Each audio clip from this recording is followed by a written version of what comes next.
Bonjour et bienvenue dans cette édition spéciale du Fil d'actu consacrée à la tragédie qui a frappé la France en son cœur la nuit dernière. On ne reviendra pas sur les faits, ils tournent en boucle sur les chaînes d'infos en continu. Et on ne se lancera pas à chaud dans des analyses politiques complexes, on aura tout le temps de le faire jeudi prochain.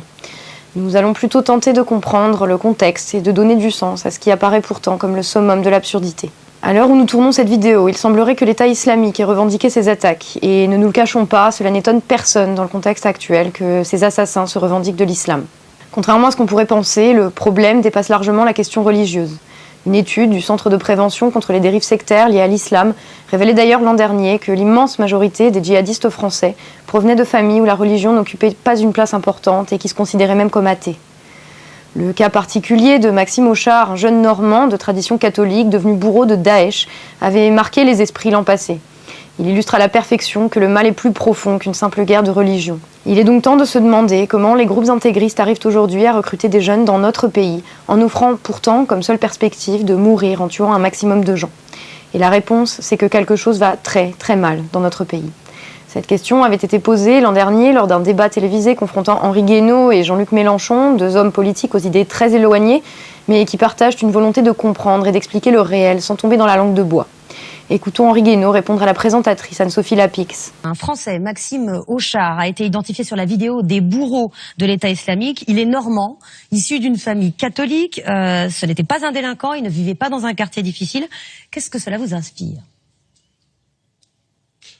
Je crois que c'est un signe de faillite de notre République. Voilà, je pense que alors s'il y a un cas isolé, non, ça pas un cas isolé. Peut arriver, mais ce n'est pas un cas isolé. Voilà. Et donc il y a comment dans le pays des droits de l'homme, dans le pays de la République, comment en sommes-nous arrivés là ? Voilà, la République n'a pas tenu ses promesses pour que nous en arrivions là. Car qui sont les jeunes Français recrutés par Daesh ou autres groupes criminels ? Des jeunes normaux, issus de milieux sociaux et culturels divers, qui ont grandi dans une société qui cultive l'individualisme et la volonté de s'élever en piétinant les autres. Une société du paraître, n'offrant plus de cohésion ni de sentiment d'appartenance à une communauté nationale où chacun se retrouve livré à lui-même, sans possibilité de donner un sens à sa vie ou de défendre un idéal. De tout temps, les jeunes gens ont été avides d'idéal, de tout temps. Cette société, qu'est-ce qu'elle propose ? Chacun pour soi, le plus fort écrase le plus faible. Eh bien, vous avez des milliers de jeunes qui aspirent à autre chose. Bien. Alors, ils le trouvent dans l'action politique, ils le trouvent des fois dans la religion, d'autres fois dans des pratiques philosophiques les plus diverses. Et puis, certains sont aspirés par une propagande qui leur montre un monde meilleur et des raisons de se battre. Donc, qu'est-ce que ça montre, ça ? Que la politique est centrale, que la lutte idéologique est centrale, que la bataille culturelle est centrale et pas résiduelle dans une société. Cet idéal, un groupe comme Daesh l'apporte aux jeunes. Un idéal perverti, certes, celui d'une société rétrograde où l'on vend des gens sur le marché aux esclaves et où la musique est interdite, avec la mort comme objectif ultime. Mais un idéal tout de même.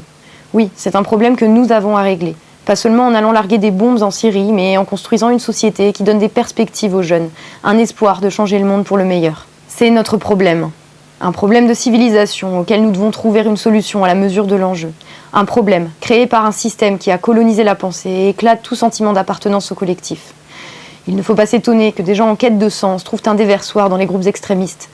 Tout simplement parce qu'ils promeuvent un sentiment communautaire et un lien humain qui vient combler le vide intellectuel, moral et affectif que la société a creusé. Les photos promotionnelles de Daesh qui montrent des jeunes, l'arme au côté et un pot de Nutella dans les mains, sont révélatrices du peu qu'il faut pour convaincre des jeunes qui ne se voient aucun avenir ici, à aller se battre au nom d'une religion à laquelle la plupart ne connaissent rien du tout et qu'ils découvrent en commandant le Coran pour les nuls sur Amazon.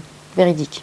Our culture does not work. Consumerism has failed. Capitalism has failed. And the people that govern us do not know how to solve that problem. And until we, the people, become engaged in politics, society, mythology, and our own cultural narrative in a new and direct way, this problem and all of the problems that we are facing will get worse and worse and worse. We have to do something. We can't expect them to do anything. They are not going to. So we need to provide an alternative to ISIS and an alternative to the conditions that created ISIS. Face à un système qui meurt et dont Daesh n'est que l'enfant monstrueux, il est en effet temps de remplir le vide.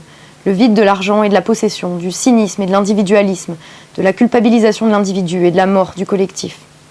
Et pour cela, il ne faut visiblement pas compter sur nos représentants. Eux ne font que reproduire ce système qui engendre toujours plus de monstres. C'est à nous tous, ensemble, de prendre conscience de cela et de construire un nouveau récit qui aborde les réalités en face et sans langue de bois. L'avenir, c'est nous, ne l'oublions pas. Merci de nous avoir suivis, n'hésitez pas à liker la page et à faire tourner cette vidéo autour de vous. On se retrouve jeudi pour le prochain épisode du Fil d'actu. D'ici là, prenez soin de vous.